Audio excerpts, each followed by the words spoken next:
हम सब तो हर खाने पे अचार खाना बहुत ही ज़्यादा पसंद करते हैं, लेकिन सब कोई बना नहीं पाता है। तो इसलिए आज मैं लेकर आई हूँ बहुत ही आसान तरीके से बनने वाला नींबू मिर्च का खट्टा तीखा चटपटा अचार। तो चलिए ये नींबू मिर्च का अचार बनाना शुरू करते हैं। नींबू मिर्च का अचार बनाने के लिए मैं यहाँ पर 250 ग्राम नींबू ली हूँ और 250 ग्राम तीखी वाली हरी मिर्च ली हूँ। इसे मैं धो के अच्छे से सुखा ली हूँ। इसमें पानी बिल्कुल भी नहीं रखना है, नहीं तो ये अचार खराब हो सकता है। अब मिर्च को मैं छोटे छोटे पीसेस में कैंची से काट लूँगी। आप चाहे तो इसे चाकू से भी काट सकते हैं, जो चीज़ से आपको काटना पसंद हो। और इसे मैं छोटे छोटे पीसेस में काट रही हूँ। आप अपने हिसाब से बड़े या छोटे पीस में काट सकते हैं। वैसे मिर्च काटने से हाथ में लगता है, जलन होने लगता है, इसलिए मैं कैंची से काटना पसंद करती हूँ। और सबसे अच्छी बात यह है कि मिर्च कैंची से काटने से फटाफट से कट जाता है और मिर्च काटने में आपको बहुत ज़्यादा टाइम भी नहीं लगेगा। इसी तरीके से सभी मिर्च को मैं काट ली हूँ और नींबू जो ली हूँ इसे भी छोटे छोटे पीसेस में काटूंगी। नींबू को आप चाहे तो अपने पसंद से छोटा या बड़ा पीस में काट सकते हैं, जैसे भी आपको पसंद हो। और आप अचार के लिए नींबू खरीदते टाइम ध्यान रखिएगा कि नींबू ताज़ी हो और नींबू में दाग ना हो, इससे अचार अच्छी बनेगी। नहीं तो कभी कभी क्या होता है कि नींबू में दाग होने से अचार खराब हो जाता है, इसलिए आप नींबू खरीदते टाइम फ्रेश नींबू लीजिएगा। नींबू मिर्च का अचार जो है ये सभी को बहुत ज़्यादा पसंद आता है, आपको भी पसंद होगा। ये अचार देखते ही मुँह में पानी आ जाता है। आपको लग रहा होगा कि ये अचार बनाना बहुत ही ज़्यादा मुश्किल है, पर ऐसा है नहीं। आप इसे बहुत ही आसान तरीके से बना सकते हैं। इसलिए आप मेरी इस वीडियो में मेरे साथ लास्ट तक जुड़े रहें और सारी स्टेप को फॉलो करें, तो अचार को आप बहुत इजीली बना सकते हैं। और नींबू काटने के बाद आप इस तरीके से चाकू से नींबू का बीज जो है निकाल लें, नहीं तो अचार में बीज जाने से अचार कड़वी लगने लगती है। और इसमें सबसे खास बात यह है कि इसे धूप दिखाने की भी ज़रूरत नहीं पड़ती है। लेकिन अगर आप धूप दिखाना चाह रहे हैं तो आपकी बालकनी में धूप आ रही है तो हल्की सी धूप इसे दिखा सकते हैं, और अगर नहीं दिखाए तो भी ये अचार ख़राब नहीं होती है। सभी नींबू मिर्च काटने के बाद मैं इसे एक बड़ा सा बाउल में निकाल के रख दूँगी और इसमें 2 बड़े चम्मच नमक डालूँगी और इसे अच्छे से मिक्स करके थोड़ी देर के लिए इसे ढक कर रख देंगे। और तब तक चलते हैं अचार का मसाला तैयार करने।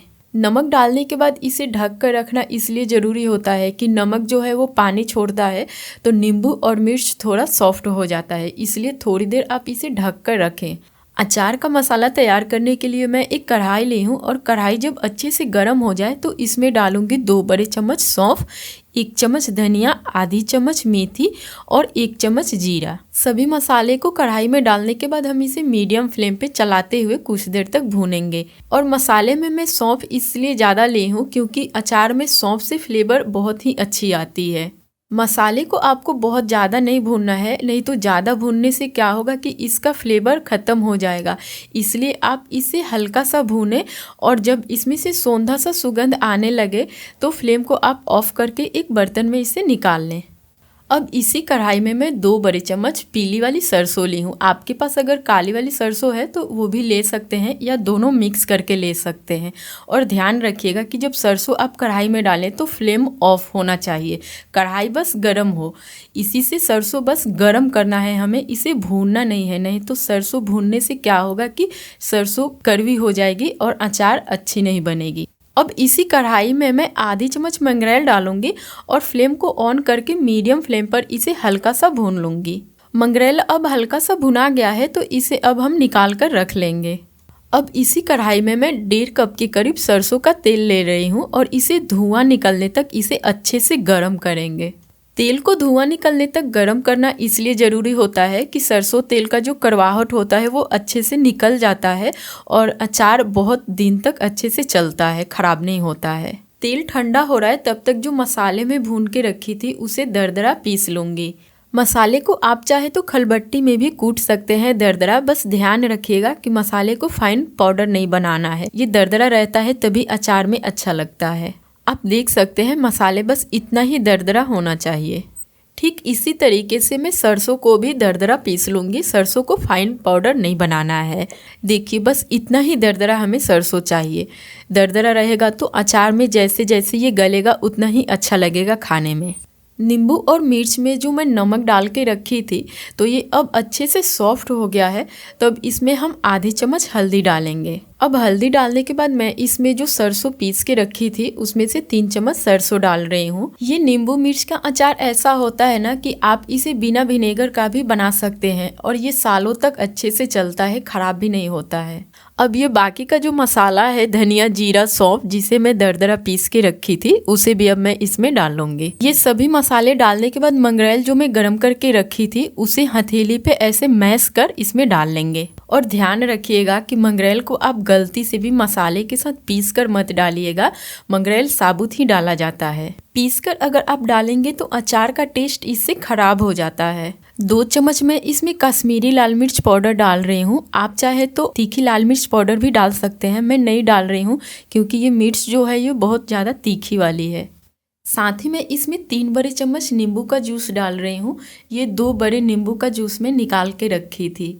नींबू को तो पीस पीस करके हम इसमें डाले ही हैं, लेकिन नींबू का जूस निकाल के डालने से अचार और भी ज़्यादा खट्टा होता है। नींबू का जूस और सारे मसाले डालने के बाद आप अब अचार को अच्छे से मिक्स कर लें। और एक बात कि आप अगर ये अचार बिना तेल का बनाना चाहते हैं तो भी आप बना सकते हैं, लेकिन ये अचार बस 10 दिन तक आप खा सकते हैं बिना तेल वाला।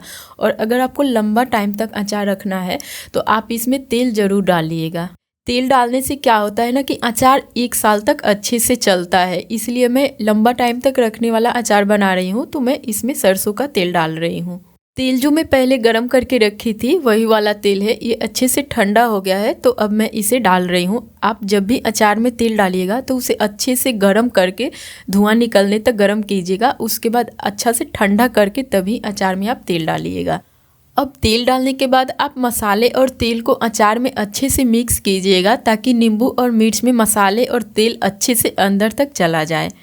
ये नींबू और मिर्च का अचार ऐसा होता है ना कि देखते ही मुंह में पानी आ जाता है। आपके भी मुंह में पानी आ रहा होगा देखकर। मुझे तो बहुत पसंद है नींबू और मिर्च का अचार। आप इसे रोटी, पराठे या चावल किसी के भी साथ आप इसे खा सकते हैं। और एक बात कि आप इस अचार को अगर आज बना रहे हैं और अगर कल खाना चाहते हैं तो आप खा सकते हैं, अच्छा लगता है। लेकिन ये जैसे जैसे पकता है ना, पुराना होता है, उतना ही और अच्छा लगता है। और नींबू जो है वो गलेगा तो और खाने में अच्छा लगेगा आपको। तो आपको ये मेरी आज की नींबू मिर्च की अचार की रेसिपी कैसी लगी कमेंट सेक्शन में मुझे ज़रूर बताइएगा। अगर ये मेरी वीडियो आपको पसंद आई है तो मेरी इस वीडियो को लाइक, शेयर और चैनल को सब्सक्राइब जरूर कीजिएगा। तो मिलते हैं नेक्स्ट वीडियो में एक और नई और टेस्टी रेसिपी के साथ।